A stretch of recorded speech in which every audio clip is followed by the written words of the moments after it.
Assalamualaikum warahmatullahi wabarakatuh.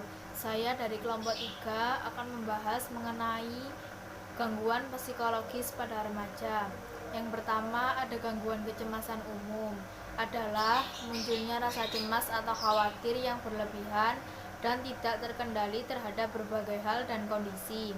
Gejalanya munculnya rasa cemas dan khawatir yang berlebihan, munculnya pikiran yang berlebihan tentang rencana dan solusi untuk setiap kemungkinan terburuk yang belum tentu muncul, mudah merasa tersinggung, gelisah, gugup, dan tersudut, ragu-ragu, takut, dan sulit untuk mengambil suatu keputusan, sulit untuk berkonsentrasi.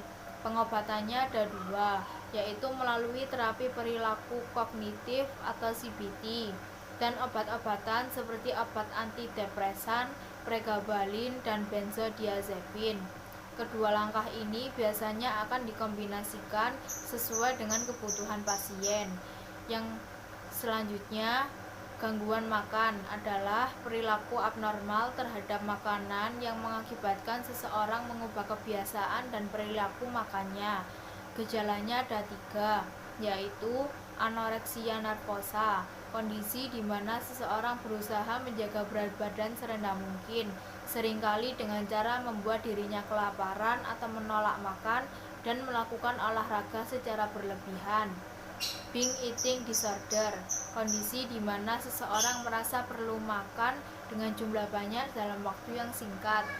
Bulimia, kondisi di mana seseorang melakukan binge eating lalu memuntahkan makanan atau menggunakan pencahar sebagai usaha menjaga berat badan. Pengobatan, membaca buku atau pedoman untuk self-help, meminta bantuan tenaga profesional, misalnya dokter ahli kejiwaan, kognitif behavioral terapi, interpersonal psikoterapi, konseling pola makan, terapi keluarga, dan obat-obatan. Selanjutnya, skizofrenia adalah gangguan kejiwaan kronis ketika pengidapnya mengalami halusinasi, delusi, dan juga menunjukkan perubahan sikap. Gejala skizofrenia terbagi menjadi 2, yaitu positif dan negatif.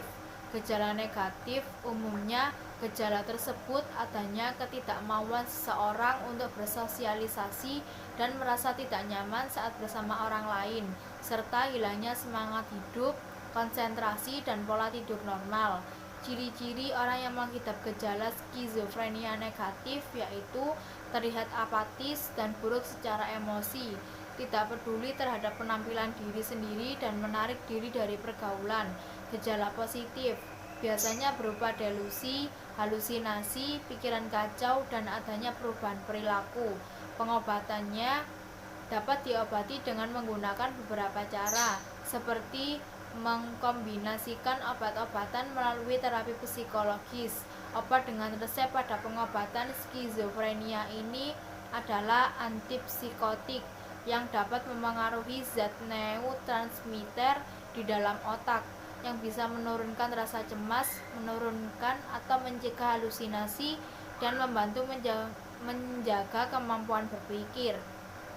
Selanjutnya, ADHD atau Attention Deficit Hyperactive Disorder adalah gangguan mental yang menyebabkan seorang anak sulit memusatkan perhatian serta memiliki perilaku impulsif dan hiperaktif, sehingga dapat berdampak pada prestasi anak di sekolah. Gejala utama ADHD adalah sulit memusatkan perhatian serta berperilaku impulsif dan hiperaktif. Penderita tidak bisa diam dan selalu ingin bergerak. Beberapa upaya pengobatan ADHD antara lain obat-obatan. Beberapa obat-obatan yang umum digunakan untuk mengatasi ADHD antara lain methylphenidate, dexamfetamin, lisdexamfetamin, atomoxetin, dan guanfacin.